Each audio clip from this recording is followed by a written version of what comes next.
rich princes and fast cars and deserts and camels and things like that. That people are so unkind and sensitive and inhumane. We restricted lifestyle. It is a country governed by harsh laws. Oil could be found everywhere. Somewhere over in the Middle East somewhere. Very, very hot. Obviously there's the abaya, there's things like this. Sometimes there's the head covering or, whatever. I think the big deal is actually how women are treated. Camels, sun, desert, Mercedes, oil, thobes.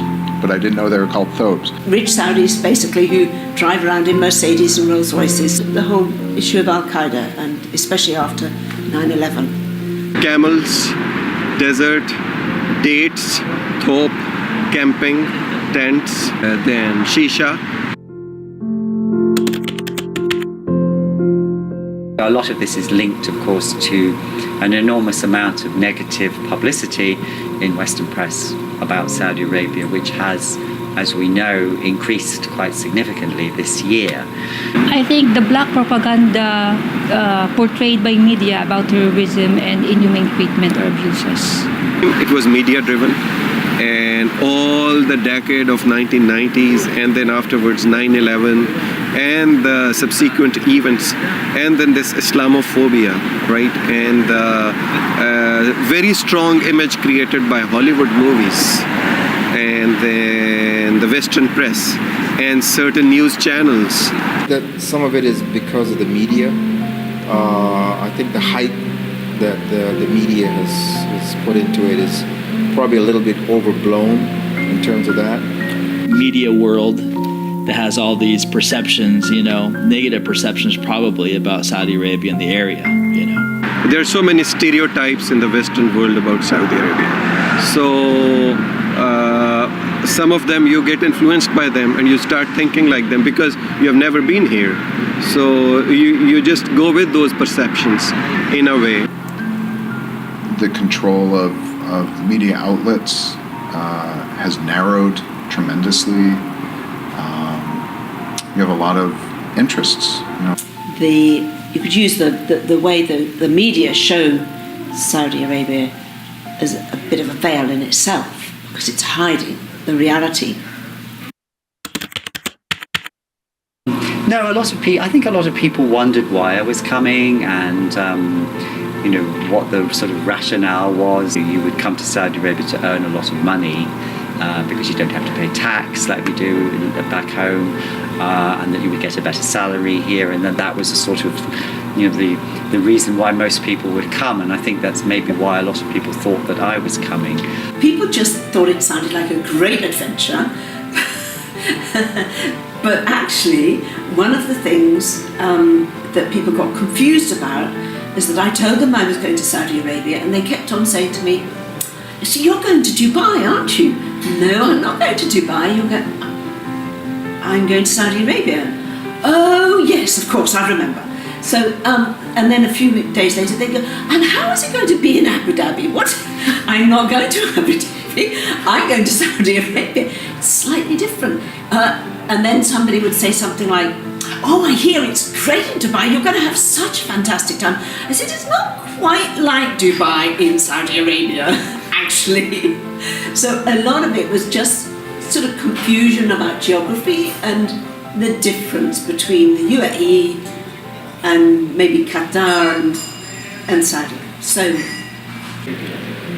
they were very concerned, and I had to remind them that I have basically traveled to many countries in the world. My father, who is 90, and my son, who is in his early 20s and knows that life is not always what it seems, were concerned, and I think that they are still concerned. But then my mother, when I started telling her, why not stay in Taiwan? I love Taiwan. I was there for 10 years, and I told her Saudi Arabia, and she was certainly kind of worried, at least initially, maybe still, I don't know. I And I wasn't really bothered about what other people thought. I thought, no, this is, I would actually quite like to go and sort of make up my own mind. But again, it's going back to these sort of general stereotypes that a lot of people have.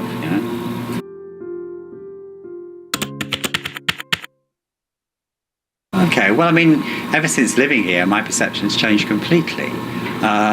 Because, obviously I gather, I gain knowledge about what the Saudi Arabia is really like in very, lots of different parts of Saudi Arabia. I haven't just lived here in the Eastern Province. I've lived in Riyadh, I've lived in Jeddah, I've travelled and done research right around the kingdom.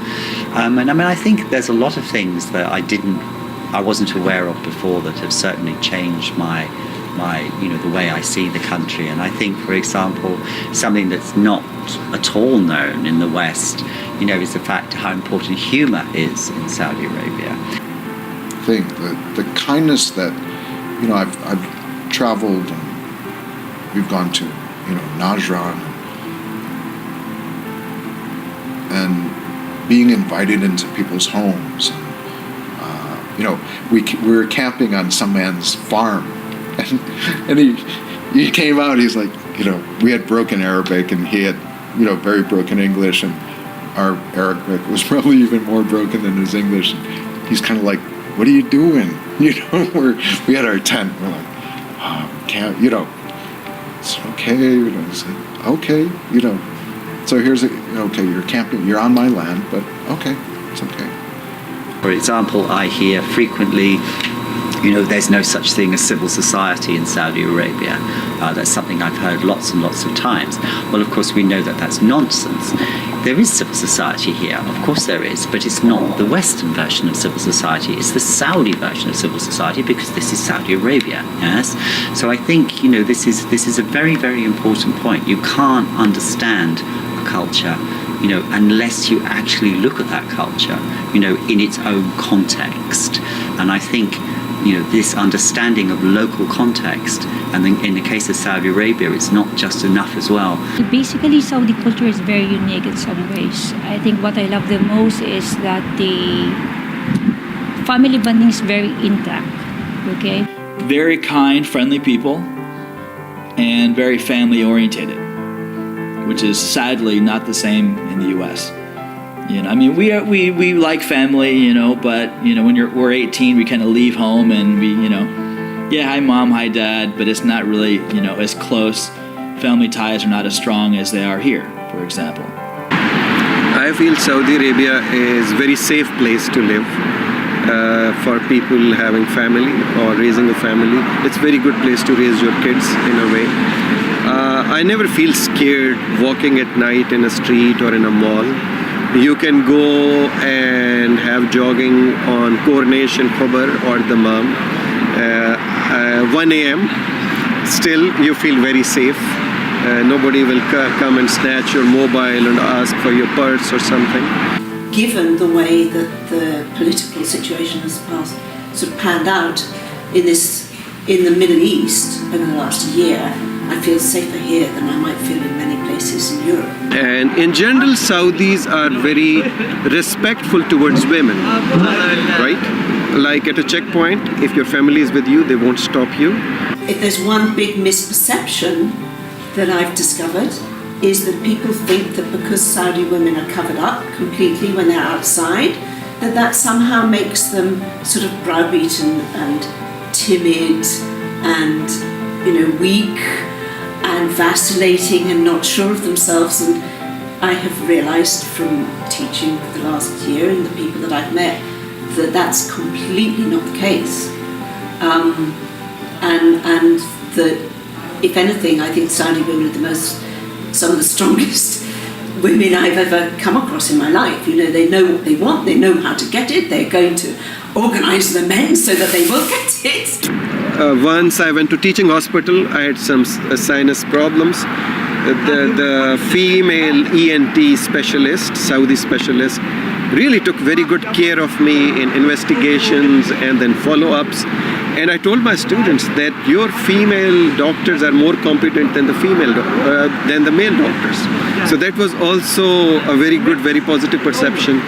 Then I believe in Panda and other supermarkets, female checkout points are faster than the male checkout points. So I think they are coming up. It's just a matter of time. They're willing to take over, which is a positive thing. But you know, nobody's ever looked after me for the last 40 years. I've got children who are nearly 30 now, and I brought them up by myself and have completely supported them. Their father did not. So I don't know what it means to be looked after. I think that the assumption is that if women have to be covered up all the time, that somehow that's because men don't like women. I mean, it was quite frightening, actually, thinking that you were in a country where you probably were disliked because you were a woman. But what I realised then was that there's still a very strong sense of chivalry in Saudi. Chivalry is the urge that allows men to look after women, that to make sure that they're all right. And this has really been, a lot of it has been got rid of in the West. Yeah. So I realised after a while that actually Saudi men were very chivalrous and as well as charming.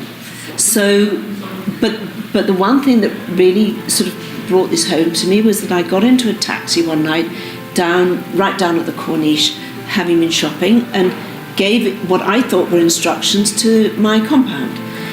But the man who drove me was Saudi, but he didn't speak English, so he didn't really understand me. And the only thing that he understood in my instructions was Holiday Inn. Now, at that point, I didn't know that there were 2 Holiday Inns in Kobar, and he took me to the wrong one. We had no way of explaining that he was at the wrong one and where the right one was, because I didn't know where I was, because when somebody drives you everywhere, you never find out where you are, so you never have any sense of direction. And I'm not used to this. And in the end, we had to stop the car. I was in tears by this time because I couldn't, I just couldn't make myself understood, and he didn't understand. And he called a guy who was walking in the street.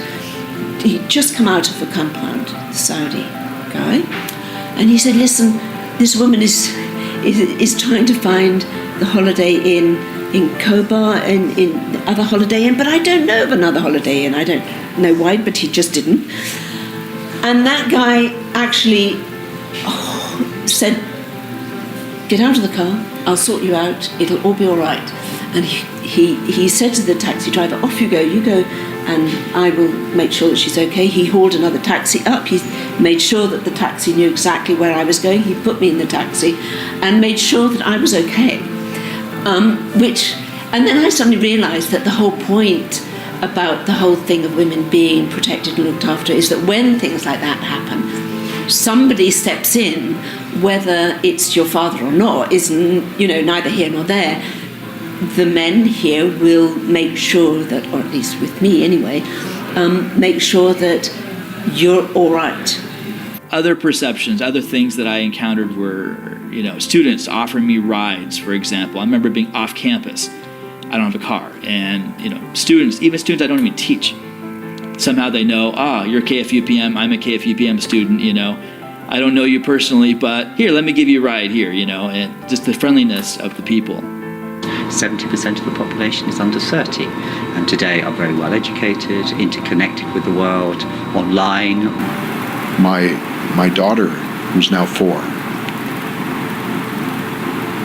we talked about names for her. And I wanted something that would overlap, would intermesh. Few days back, there was a guy, I supervised his internship thesis. Even I know his name. Before he entered my office, and he said who I am. I said Bara. So Barat Al-Masani. So he was a marketing graduate, and he comes to me and says, "Look, sir, it's my wedding and you must come." And I asked him, "You still recall me?" Yes, he said, "Very well." So that is something that really connects you with the people and the society. We came up with the name Jasmine, which is Yasmin in Arabic. And so, when she's older and she understands a bit more, and I'll tell her these stories, and we'll tell her where her name comes from, and she'll remember. Today, an ex-student came to university, and I just saw him in the corridors. He came and he kissed me on one side and the other side. So this is something very good in a way, but I get confused with it because I think the people in the West, they kiss on one side continuously, 1, 2, 3, 4, right? And in other parts it's 1, 2, 3. So it's always, I get confused. Now this guy will go on the other side, but this is a good thing. This brings you closer to the people. Then, of course, kissing the head of the elders, this is something very moving. As I'm British, we have, of course, a very distinct way of looking at time. And, for us, being punctual, being on time. If somebody says come at 7:30, we're there at 7:20, for example. And this is sort of, this is terribly important for us. Yes. Of course, my Saudi friends very often will say to me, "Oh, let's go out for supper tonight," and I'll say, "Yes, that's great." And they say, "Oh, right, so we'll see you about 9 o'clock," and I say, "Fine, I'll be there at 11." So I think this is, I think that it's very interesting because it's a different concept of time. I know you're waiting for this. Driving.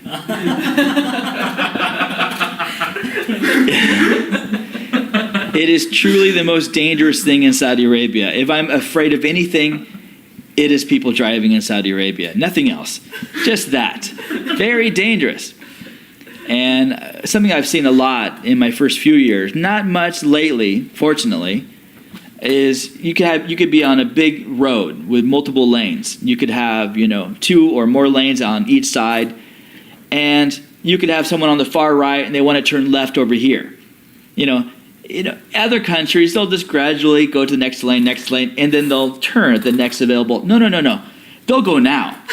So they'll just cut across like 4 lanes of traffic. No signal indicator. They'll just go, and it's like, interesting, That's an interesting approach, And so, this perception of the veil actually being disempowering, I found that very interesting. I've talked to girls who I know find the veil very useful in Mars, for example, when they're eyeing up the talent. The veil is very useful when you can do an awful lot of eyeing up the talent. Do you understand what I mean by that? No. Guy watching. So the girls are going around, they're covered in black, and they're eyeing all the guys. So, it's you think you're wandering around and nobody's noticing you, but let me tell you, it's not like that.